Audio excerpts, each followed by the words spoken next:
welcome back to Cindy's Library. This is Cindy, and today I'm doing a book review of The Small House at Allington by Anthony Trollope, which is the penultimate book in the Barchester series. So, what to say about this? This time, we are at the small house of Allington as opposed to the large house of Allington. The large house is occupied by the squire and his nephew. He has no children of his own. Squire is gruff, although he really has a soft heart underneath all of that. Not always apparent, though. And when his brother married, uh, weren't he wasn't I'm not sure the family was really very pleased with the marriage. To do him credit, when his brother died, he insisted that his sister-in-law and her 2 children come and live in the small house at Allington, which has always been held ready for members of the family. And it's been a bit rough in some ways, especially between the squire and his sister-in-law. His nieces, it's better. But now his nieces are growing up and attracting the attention of eligible young men. We follow a bit of the nephew and the guy next door, basically, and the doctor, and nephew's friend from London, so of course he's cool. And the romantic and other entanglements of all of them, basically. We do see a few old friends, but the majority of it is focused on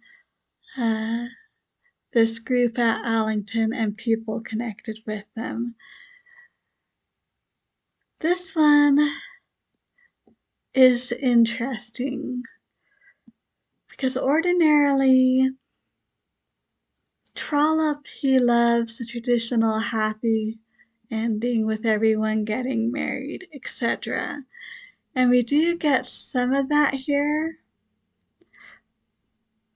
but, and I can't say it's a sad ending, but the main couple, well, main love triangle, we end up without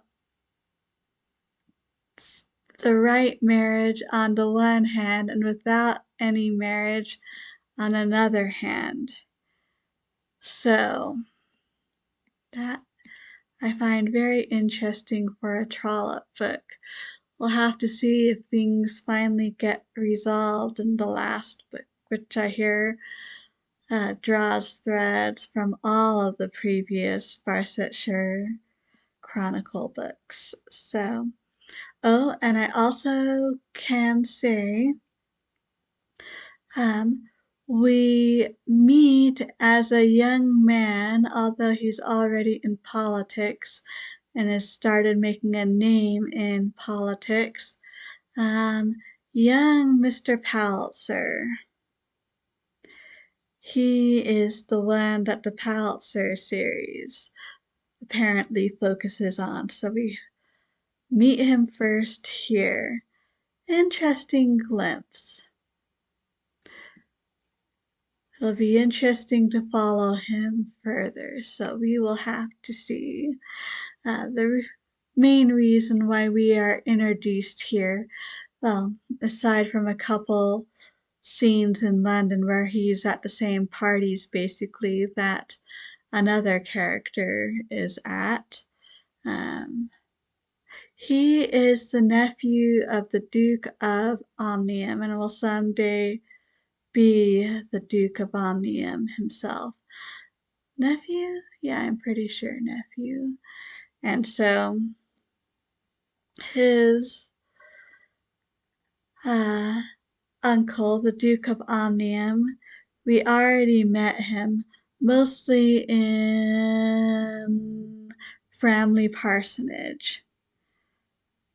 And so his uncle's definitely in the neighborhood too, hence how he is connected. That's the thing about the British aristocracy. They're all connected. Everyone knows everyone on the highest tier of society because it's like the top only 5%. And they're all intermarried or related somehow. So, anyway, I have to say I like the two girls, the two daughters here. Um, Lily and oh, what's her name? Lily is the younger, and Belle, she is the elder. And we don't have uh, any love triangles between those two, at least. But it reminds me just a touch of um, Sense and Sensibility. Not that Lily and Belle are anything like Eleanor and Marianne, and neither is really afraid to stand up to their uncle the squire if they feel the need to do so. But they are rather a study in contrast, which is also interesting because Lily's two main suitors, Mr. Eanes, the local boy, and Crosby, the London man, they're studying contrasts too, not just in personality, but in the trajectory their lives take. Which is very interesting just on that level. So, those are my thoughts on the small house at Allington. Oh, I think the more I am reading Trollope, the more I am enjoying him. I'm looking forward to the last book of this set. So we'll have to see when I can get to it. Anyway, thank you so much for stopping by today. Appreciate it. And if you have read The Small House at Allington, I'd love to hear what you thought about it in the comments or anything else. So thank you for stopping by. And till next time, I hope we all stay safe and healthy. And as always, happy reading.